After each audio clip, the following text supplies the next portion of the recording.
Praise the Lord. கர்த்தருடைய பரிசுத்த நாமம் மகிமைப்படுவதாக. இன்றைய தியானம் 2 நாளாகமம் 32ஆம் அதிகாரம் மற்றும் 33ஆம் அதிகாரம். இந்த நாள் தியானத்திற்கான தலைப்பு ஒரு அற்புத சாட்சி. யூதா தேசத்தை ஆண்ட ராஜாக்களிலேயே மிக அதிகமான தீமைகளை செய்தவர் மனாசே என்று சொல்லக்கூடிய ராஜா. இவ்வளவு பெரிய தீமைகளை செய்த ஒரு ராஜா எப்படி மனம் திரும்புகிறார் என்று தான் நம்ம 33ஆம் அதிகாரத்தில் பார்க்கிறோம். இந்த உலகத்தில் பிறந்த எல்லாருக்குமே ஒரு மனம் திரும்புதல் தேவை. ஏனென்றால் வேதம் சொல்லுகிறது, என் தாய் என்னை பாவத்திலே கற்பம் தரித்தாள். அப்போ இந்த உலகத்தில் நாம் பிறக்கும்போதே ஒரு பாவியாக தான் பிறக்கிறோம். நாம் செய்த பாவத்தினால அல்ல, நம்முடைய மூதாதையர்கள் ஆதாமிலிருந்து ஆரம்பித்து அப்படி வரக்கூடிய பாவம் தலைமுறை தலைமுறையாக கடந்து வருகிறபடியால் இந்த பூமியில் பிறக்கக்கூடிய ஒவ்வொரு மனுஷனும் பாவியாகவே பிறக்கிறான். பாவியாக பிறக்கிறதன் மூலமாக தேவனிடத்திலிருந்து ஒரு தொடர்பு இல்லாத நிலையிலேயே மனிதன் இருக்கிறான். வேதம் சொல்லுகிறது, பாவத்தின் சம்பளம் மரணம். அப்போ இந்த பாவத்தின் சம்பளத்திலிருந்து தப்பித்து கொள்ள வேண்டும் என்றால் தேவன் ஒரே ஒரு வழியை தான் வைத்திருக்கிறார். அது என்னவென்றால், இயேசு இந்த பூமியில் வந்து நம்முடைய பாவத்தை அவர் நம்மேல் வைத்த அன்பு நிமித்தமாக நம்முடைய பாவங்களை அவர் மேல் சுமந்து அவர் நம் பாவங்களுக்காக மரித்தார். இயேசு என்னுடைய பாவங்களுக்காக மரித்தார், அதனால் நான் செஞ்ச பாவத்தெல்லாம் விட்டு மனம் திரும்பி இயேசுவை நான் விசுவாசிப்பேன் என்னுடைய பாவ மன்னிப்புக்காக. அப்படிப்பட்ட ஒரு தீர்மானத்தை விசுவாசத்தோடு எடுக்கும்போது தான் நம்முடைய வாழ்க்கையில் ஒரு மனம் திரும்புதல் ஏற்படுகிறது. இப்போ இந்த பூமியில் பிறந்த ஒவ்வொருவரும் பாவியாக பிறந்தபடியால் ஒவ்வொருவருடைய வாழ்க்கையிலையும் ஒரு மனம் திரும்புதல் கண்டிப்பாக தேவை. ஒருவேளை ஒரு சிலர் நினைக்கலாம், நான் ஒரு கிறிஸ்தவ குடும்பத்தில் தான் பிறந்திருக்கிறேன், சின்ன வயதிலிருந்தே ஆலயத்துக்கு நான் செல்லுகிறேன், எனக்கு ஏன் ஒரு மனம் திரும்புதல் தேவை என்று. ஆனால் வேதம் சொல்லுகிறது, பிறக்கும் போதே பாவியாக பிறந்ததனால் நம்முடைய இருதயத்தில் ஒரு மாற்றம் இயேசுவை ஏற்றுக்கொள்ளும் போது மட்டும்தான் நடக்கிறது. அந்த நேரத்தில் தான் நாம் தேவனுடைய பிள்ளையாக நாம் மறுபடியுமாக பிறக்கிறோம்.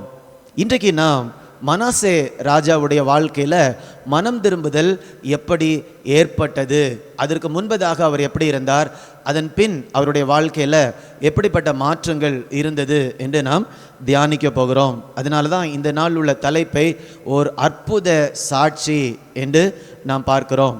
இந்த உலகத்தில் நடக்கக்கூடிய மிகப்பெரிய அற்புதம் என்னவென்றால் ஒரு இருதயம் மாற்றப்படுவது.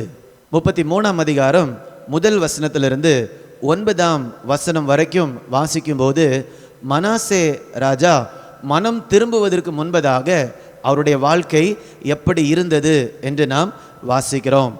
நான் முதல் வசனத்தை வாசிக்கிறேன். மனாசே ராஜாவாகிற போது 12 வயதாய் இருந்தது. 2ஆம் வசனம், கர்த்தர் இஸ்ரவேல் புத்திரருக்கு முன்பாக துரத்தின ஜாதிகளுடைய அருவருப்புகளின்படியே அவன் கர்த்தரின் பார்வைக்கு பொல்லாங்கானதை செய்தான். அருவருப்பான காரியங்களை அவர் செய்து வருகிறார். 3ஆம் வசனம், பாகால்களுக்கு பலிகளை எடுப்பித்து விக்கிரக தோப்புகளை உண்டாக்கி வானத்தின் சேனைகளை எல்லாம் பணிந்து கொண்டு அவைகளை சேவித்து. கர்த்தர் சொல்லியிருக்கிறார், என்னை என்று உங்களுக்கு வேறே தேவர்கள் இருக்க வேண்டாம், எந்த ஒரு சொரூபத்தையும் நீங்கள் என்ன பண்ண வேண்டாம், வணங்க வேண்டாம். மனாசே ராஜா கர்த்தரை தவிர வேற எதெல்லாம் சேவிக்க முடியுமோ, வேற எதெல்லாம் வணங்க முடியுமோ எல்லாவற்றையும் அவர் விக்கிரமாக அவர் வைத்து வணங்கி வந்தார்.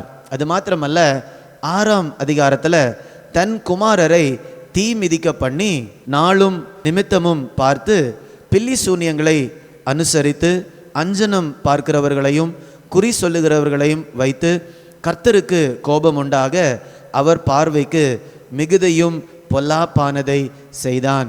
இப்போ மனாசே ராஜா தன்னுடைய ஆட்சியை செய்வதற்கு அவருக்கு தேவையான வழிநடத்துதல்கள் எல்லாம் எங்கிருந்து பெற்றுக்கொண்டார் என்றால், அஞ்சனம் பார்க்கிறவர்கள், குறி சொல்லுகிறவர்கள், அவர்களிடத்தில் போய் தான் அவர் வழிநடத்துதலை பெற்றுக்கொண்டார்.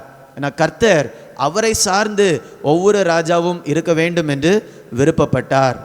இதனால நடந்தது என்னவென்றால் 9ஆம் வசனம் இப்படி சொல்லுகிறது, மனாசே ஜனங்களை வழி தப்பி போக பண்ணினான்.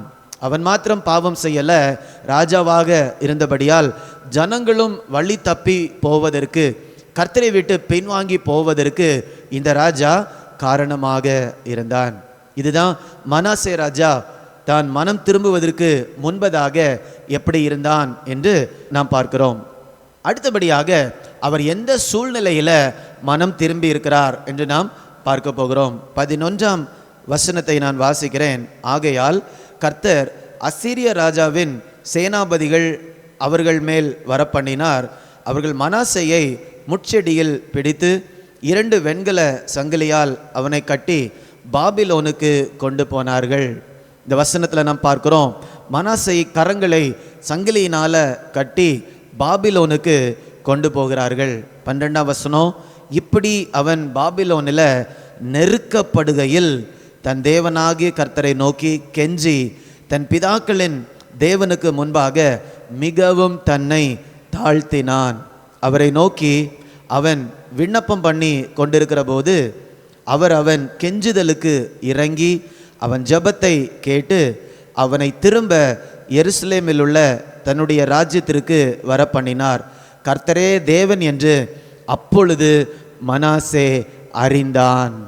மனம் திரும்பி தேவனை விசுவாசிக்கும் போது மாத்திரம்தான் தேவன் யார் என்று நாம் அறிந்து கொள்ளுகிறோம். இந்த இடத்துல மனாசே ராஜா எப்பொழுது மனம் திரும்புகிறாரோ அந்த நேரத்தில் தான் கர்த்தர் யார் என்பதை அறிந்து கொள்ளுகிறார். ஆனால் எந்த சூழ்நிலையில் அவர் மனம் திரும்புகிறார் என்றால், மிகுந்த வேதனையில் அவர் நெருக்கப்பட்ட போது கர்த்தரை நோக்கி அவர் கூப்பிடுகிறார். நமக்கும் கூட இந்த பூமியில் மனம் திரும்புவதற்கு ஆண்டவர் அநேக சூழ்நிலைகளை கொடுக்கிறார். ஒரு சிலர் கடினமான சூழ்நிலையில் போகும்போது கர்த்தரை தேடி கண்டுபிடிக்கிறார்கள். இன்னும் ஒரு சிலர் பாவ உணர்வு அடையும் போது, ஐயோ எனக்கு பாவத்திலிருந்து விடுதலை வேண்டுமே என்று இயேசுவை தெரிந்து கொள்ளுகிறார்கள். இன்னும் ஒரு சிலர் வாழ்க்கையில் எவ்வளவு வெற்றி மேல் வெற்றி இருந்தாலும் உள்ளத்தின் ஆழத்தில் ஒரு திருப்தி இல்லாமல், சமாதானம் இல்லாமல் அவர்கள் தேடுகிறார்கள். தேடும்போது கர்த்தரை தெரிந்து கொள்ளுகிறார்கள். ஏதோ ஒரு சூழ்நிலையில் ஒவ்வொருவரும் கர்த்தரை தெரிந்து கொண்டு மனம் திரும்பி தேவன் மேலே நம்பிக்கை வைக்கிறார்கள். அடுத்தபடியாக மனாசே வாழ்க்கையில் அவன் மனம் திரும்பி தேவனை அறிந்ததினால் என்னென்ன மாற்றங்கள் வந்தது என்று 15ஆம் அதிகாரம் 16ஆம் வசனத்தில் நாம் பார்ப்போம்.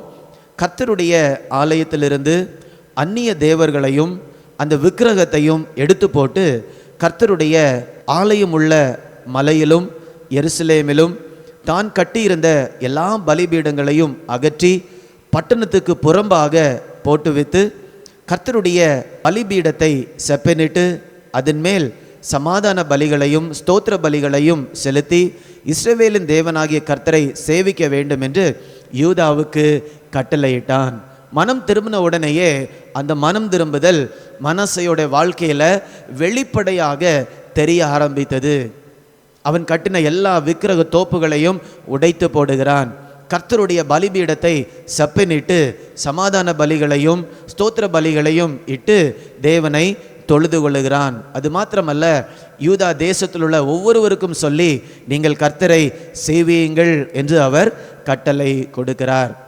இப்போ மனாசேயோடைய வாழ்க்கையை பார்க்கும்போது அதை நாம் 3 பிரிவாக பிரிக்கலாம். மனம் திரும்புவதற்கு முன்பதாக இருந்த பாவமுள்ள வாழ்க்கை, இரண்டாவதாக எந்த சூழ்நிலையில் எப்படி மனம் திரும்பினார் அது இரண்டாவதாக, மூன்றாவதாக மனம் திரும்பின பிறகு அவருடைய வாழ்க்கை எப்படி இருந்தது.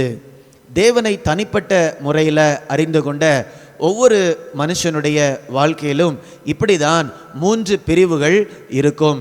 மனம் திரும்புவதற்கு முன்பதாக இருந்த வாழ்க்கை, மனம் திரும்பின போது என்ன நடந்தது, கர்த்தர் எப்படி அவனோடு இடைப்பட்டார் அந்த ஒரு பாகம், அதை தொடர்ந்து மனம் திரும்பின பிறகு ஏற்பட்ட மாற்றங்கள். உண்மையான மனம் திரும்புதல் வாழ்க்கையில் வெளிப்படையாக மாற்றங்களை கொண்டு வருகிறது.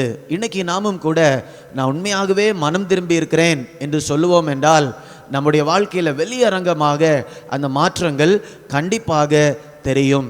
நான் மனம் திரும்பி இருக்கிறேன், அத்தனை வருடங்கள் ஆகிவிட்டது, ஆனால் ஒரு மாற்றத்தை கூட என்னால் பார்க்க முடியவில்லை என்றால் நாம் உண்மையாக என்ன பண்ணலை? மனம் திரும்பி இயேசுவை ஏற்றுக்கொள்ளவில்லை என்றுதான் அர்த்தம். இப்போ நிறைய பேர் சொல்லுவாங்க, என்னால் மனம் திரும்ப முடியாது, நான் செய்த பாவம் மிக மிக பெரியது, கொடியது, அநேகருக்கு விரோதமாக நான் பாவம் செய்தேன், தேவனுக்கு விரோதமாக நான் பாவம் செய்தேன், அத்தனை ஆண்டுகளாக நான் பாவம் செய்தேன், என்னுடைய பாவத்தை தேவனால் மன்னிக்கவே முடியாது என்று தேவனை விட்டு விலகி ஓடுவார்கள். ஆனால் மனாசே ராஜாவுடைய வாழ்க்கையில் நாம் கற்றுக்கொள்ளக்கூடியது என்னவென்றால், இவ்வளவு பெரிய தீமைகளை செய்து வந்த ஒரு ராஜாவால் மனம் திரும்பி பரலோகத்துக்கு சொந்தக்காரராக மாற முடியும் என்றால், எவ்வளவு பெரிய பாவத்தை செய்திருந்தாலும் தேவனிடத்தில் தேவனே என்னை மன்னியும் என்று தாழ்த்தி மனம் திரும்பி இயேசு மேலே விசுவாசத்தை வைக்கும்போது நம்முடைய பாவங்களை மன்னிக்கிறார், அவருடைய சொந்த பிள்ளையாகவே ஏற்றுக்கொள்ளுகிறார், நித்திய வாழ்வை நமக்கு அவர் கொடுக்கிறார். இந்த பூமியில் ஒவ்வொருவருக்கும் இப்படிப்பட்ட ஒரு அற்புத சாட்சி வேண்டும்.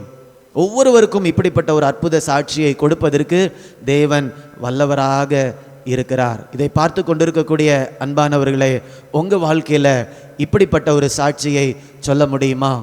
இயேசுவை ஏற்றுக்கொண்ட பிறகு இப்படியாக என்னுடைய வாழ்க்கையில் மாற்றங்கள் இருக்கிறது என்று நிச்சயமாக சொல்ல முடியுமா? அப்படி சொல்ல முடிஞ்சா உங்களுடைய மனம் திரும்புதல் உண்மையானது என்று நாம் கிறிஸ்துவுக்குள்ளாக ஏற்றுக்கொள்ளலாம். அப்படி ஒரு மாற்றத்தை கூட பார்க்கவில்லை என்றால் திரும்பமாக உங்களுடைய வாழ்க்கையை ஆராய்ந்து பாருங்கள். கர்த்தர் உங்களை நடத்துவார். இதுவரைக்கும் நீங்கள் மனம் திரும்பி இயேசுவை ஏற்றுக்கொள்ளவில்லை என்றால் உங்களுக்கு இப்பொழுது ஒரு வாய்ப்பை கொடுக்கிறேன்.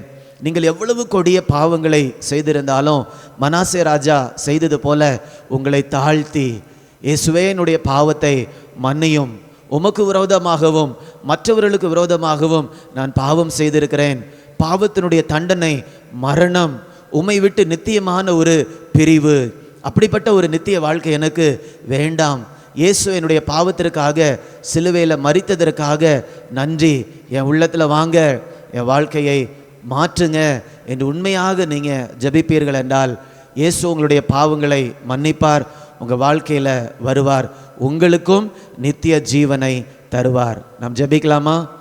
அன்பின் பரலோக பிதாவே, இந்த நாளில் நாங்கள் மனாசே ராஜாவுடைய வாழ்க்கையில் நடந்த அற்புத சாட்சியை தியானிச்சிருக்கிறோம். அப்பா, எங்களுடைய வாழ்க்கையிலையும் கூட அநேகருடைய வாழ்க்கையில் ஆண்டவர் இப்படிப்பட்ட சாட்சியை கொடுத்திருக்கிறீங்க, வெளியரங்கமாக மாற்றங்களை கொடுத்திருக்கிறீங்க. அதற்காக உமக்கு நன்றி செலுத்துகிறேன் அப்பா.